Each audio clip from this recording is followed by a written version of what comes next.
जब बात हो घर की तो सिर्फ ईंट पत्थर नहीं बल्कि भरोसा, गुणवत्ता और समय पर डिलीवरी की जरूरत होती है और यही पहचान है बालाजी वर्ल्ड की। वर्षों से निर्माण क्षेत्र में अपनी निष्कलंक छवि और पारदर्शक कार्यशैली से नवी मुंबई में मजबूत जगह बन चुके बालाजी वर्ल्ड अब रीडेवलपमेंट सेक्टर में भी नई ऊंचाई को छू रहा है। हाल ही में वाशी में आयोजित CREDAI MCHI youth redevelopment exhibition में बालाजी वर्ल्ड ने हिस्सा लेकर अपनी सफल प्रोजेक्ट की झलक नागरिक और सोसाइटी धारकों को दिखाई। अनुभव, पेशेवर दृष्टिकोण और स्पष्ट संवाद के चलते बालाजी वर्ल्ड का स्टॉल खास आकर्षण का केंद्र बना। प्रदर्शनी के दौरान सोसाइटी धारकों ने बालाजी वर्ल्ड की गुणवत्ता, समय पालन और समाजमुखी सोच को सराहना की और कहा कि ऐसे ही बिल्डर्स रीडेवलपमेंट के असली उत्तराधिकारी है। इस अवसर पर बालाजी वर्ल्ड के डायरेक्टर सागर पनजवानी ने कहा, रीडेवलपमेंट में सिर्फ नई इमारतें खड़ी करना नहीं बल्कि जिंदगी को नई दिशा देना है।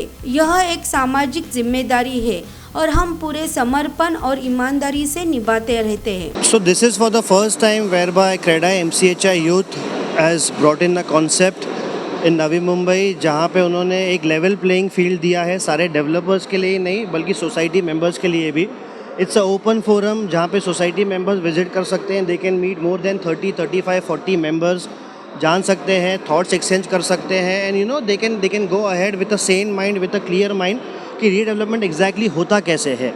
यूजुअली आज तक रीडेवलपमेंट के प्रोसेसेस हमें पता चले थे कि क्लोज डोर्स में होते थे, जहाँ पे 2-3 डेवलपर्स सिर्फ जाके ऑफर लेटर दे के सोसाइटी साइन करते थे, बट देन इसके बाद ऐसे नहीं होगा। After this particular exhibition I think हर एक सोसाइटी जब भी टेंडर निकालना चाहेगी रीडेवलपमेंट के, उनके पास एटलीस्ट और नहीं तो 20 से 25 टेंडर तो डेवलपर के यहाँ से आएंगे ही। So they have at least 20 to 25 option जहाँ पे इवैल्यूएट कर सकते हैं on the basis of credibility, on the basis of past track record. I mean if you go to see the numbers, तो आज आई गेस इवेंट के शुरू होने के पहले हमने लगभग 1100 सोसाइटीज़ रजिस्टर कर लिए थे अपने फोरम पे, लेकिन आज जब से इवेंट शुरू हुआ है more than 1500 societies have visited already. So event was a huge success.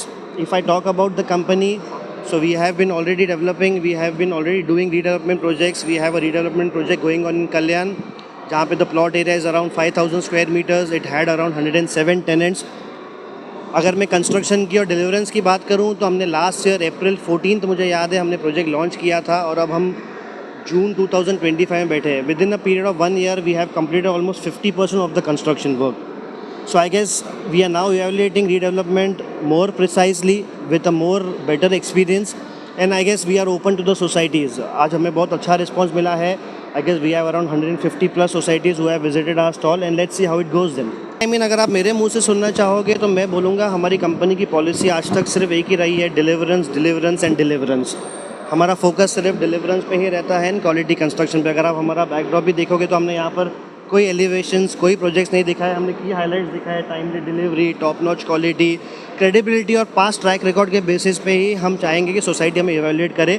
If you talk to me about the past experience, we are in this industry since past 2 decades now, 2004 से to be precise.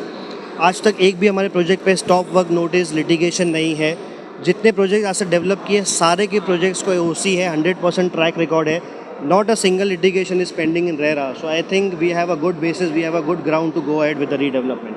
अगर society वालों को या society को मैं यही कहना चाहूँगा कि उनको अपने ऑफ़र्स के लिए थोड़ा रीज़नेबल रहना चाहिए। आई मीन थोड़ा प्रैक्टिकल रहना चाहिए।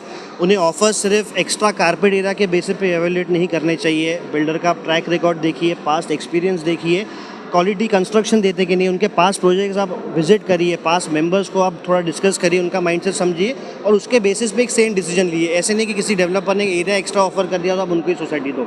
आफ्टर ऑल ये उनका घर है जहाँ पे वो रहते हैं 30 साल से 40 साल से, तो एक घर किसी बिल्डर को सौंपना ये इतनी आसान बात नहीं है। काफ़ी सारी इमोशंस जुड़ी होती है, वहाँ पे बच्चे बड़े होते हैं, उनकी शादियाँ वहाँ पर होती है, तो वो घर किसी को निकाल के देना is not a easy task. Ultimately वो चाबी देने से ज़्यादा वो चाबी उनको सही तरीके से वापस मिलनी चाहिए, is what is most important I feel. Latest बातम्या आणि व्हिडिओ पाहण्यासाठी सिटी नेटवर्क YouTube चॅनलला सबस्क्राईब करायला विसरू नका।